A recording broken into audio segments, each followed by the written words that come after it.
Next topic हमारा है monument of national importance के बारे में। अभी रिसेंटली हमारी पीएम की जो इकोनॉमिक एडवाइजरी काउंसिल है, उस इकोनॉमिक एडवाइजरी काउंसिल के द्वारा एक रिपोर्ट है वो रिलीज की गई थी। और इसके रिगार्डिंग में जो पीएम की इकोनॉमिक एडवाइजरी काउंसिल है उसके एक मेंबर हैं विवेक देबोराय। विवेक देबोराय का एक एडिटोरियल है वो आपको देखने के लिए मिला था इंडियन एक्सप्रेस के अंदर। उनके अंदर उन्होंने जो मिसिंग मोन्यूमेंट्स हैं उनके बारे में डिस्कस किया है कि हमारे कंट्री के अंदर काफ़ी सारे मोन्यूमेंट्स हैं वो पाए जाते हैं, बट पिछले कुछ सालों के अंदर कुछ मोन्यूमेंट्स हैं उनका जो मिसिंग संख्या है, मिसिंग नंबर्स हैं, उसके बारे में उस रिपोर्ट के अंदर में बात की गई है। तो हम यहाँ पे मोन्यूमेंट ऑफ नेशनल इम्पोर्टेंस के बारे में बात करेंगे। पीएम की इकोनॉमिक एडवाइजरी काउंसिल के बारे में आप ज़रूर से रीड कीजिए, क्या ये कॉन्स्टिट्यूशनल बॉडी है या स्टैट्यूटरी बॉडी है, कितने समय के लिए अपॉइंट किया जाता है, ये आपको पता होना चाहिए। तो आप कमेंट सेक्शन के अंदर बताना पीएम की जो इकोनॉमिक एडवाइजरी काउंसिल है उसके बारे में। तो उनकी ये रिपोर्ट आई है मोन्यूमेंट ऑफ नेशनल इम्पोर्टेंस के बारे में कि अर्जेंट नीड है इनको रेशनलाइज करने की।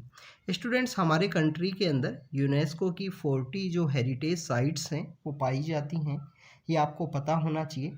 40 इन साइट्स के अंदर भी अगर हम कैटेगराइज करने की कोशिश करें तो 32 तो आपको जो नेचुरल साइट है वो 32 आपको जो कल्चरल साइट है वो देखने के लिए मिलती हैं। इसके अंदर फिर आपको जो 7 आपको नेचुरल साइट हैं वो आपको यहाँ पे देखने के लिए मिलती हैं। और एक हमारे यहाँ पे मिक्स कैटेगरी की जो साइट है वो पाई जाती है, और मिक्स कैटेगरी की जो साइट है वो है कंचनजंगा, जो कि सिक्किम के अंदर है। कंचनजंगा नेशनल पार्क को यहाँ पे मिक्स कैटेगरी के अंदर यूनेस्को का हेरिटेज साइट के अंदर, हेरिटेज लिस्ट के अंदर इंडिया की तरफ से ऐड किया गया है। तो इंडिया के अंदर टोटल 40 साइट्स पाई जाती हैं। हमारा एक ग्लोरियस और डाइवर्स कल्चर है, रिच हेरिटेज है, तो इसे प्रोटेक्ट करने की ज़रूरत है, इसको बचा के रखने की ज़रूरत है। अब देखिए कि हमारा जो पार्ट 4 है कॉन्स्टिट्यूशन का, इस पार्ट 4 का जो आर्टिकल 49 है, पार्ट 4 जो डीपीएसपी है, directive principle of state policy, उसका आर्टिकल 49 भी बोलता है कि हमारे स्टेट्स का यहाँ पे रिस्पॉन्सिबिलिटी है कि मोन्यूमेंट्स हैं या प्लेस ऑफ नेशनल इम्पोर्टेंस हैं उनको प्रोटेक्ट करने की ज़रूरत है, उनको बचाने की ज़रूरत है। ये हमारे यहाँ पे आर्टिकल 49 के अंदर बात की गई है। इसके अलावा स्टूडेंट्स, हमारे जो डिफरेंट एक्ट्स हैं उनके अंदर भी बात की गई है कि हमारे ये मोन्यूमेंट ऑफ नेशनल इम्पोर्टेंस है, जो हिस्टोरिकल इम्पोर्टेंस की जो साइट्स हैं उनको प्रोटेक्ट करने की ज़रूरत है।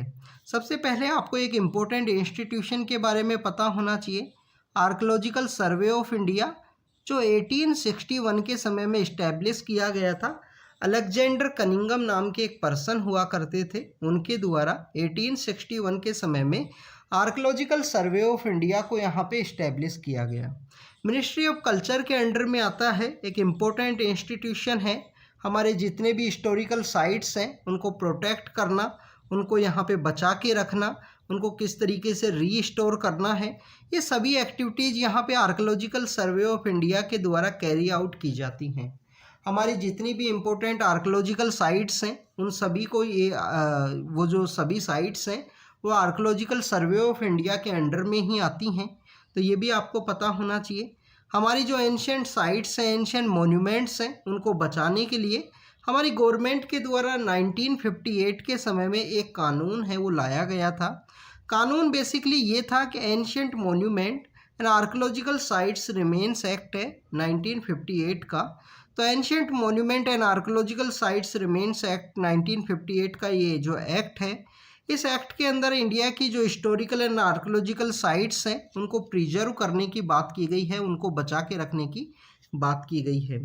2010 के समय में AMASR जो एक्ट है, ancient monument and archaeological sites remains act 2010 के समय में इसको अमेंड किया गया, और उसके अंदर जो नेशनल इम्पोर्टेंस की साइट्स को जो डिक्लेयर करने की जो बात है वो वहाँ पे की गई है।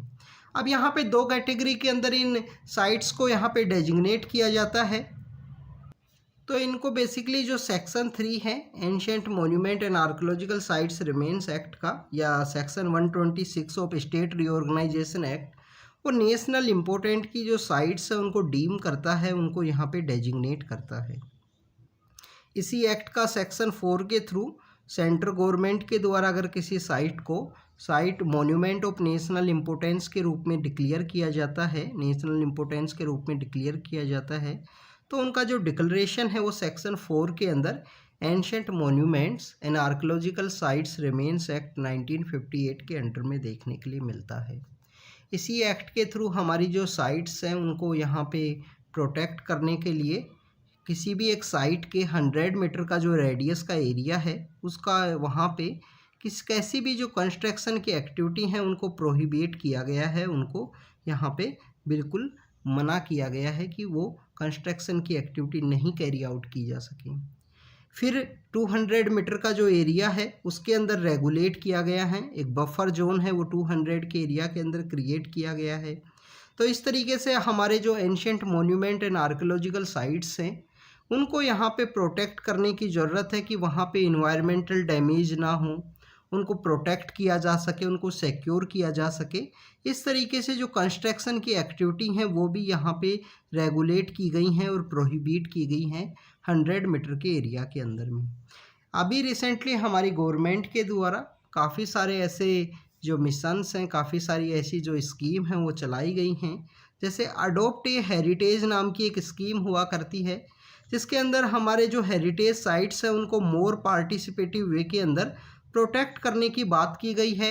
जो हमारे कंपनीज़ हैं, जो हमारी कॉरपोरेट ऑर्गेनाइजेशंस हैं, उनको भी अलाउ किया गया है कि आप अपना कोई हेरिटेज है उसे अडॉप्ट कर सकते हो यहाँ पे।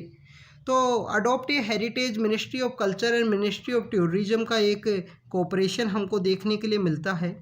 इसके अलावा अगर हम ancient monuments and archaeological sites के बारे में बात करें, जो हमारी मॉन्यूमेंट ऑफ नेशनल इम्पोर्टेंस की ये साइट्स हैं, इनके बारे में अगर हम बात करें तो ये आपको इनका जो प्रेजेंस है वो आपको काफ़ी स्क्यूड वे में देखने के लिए मिलता है।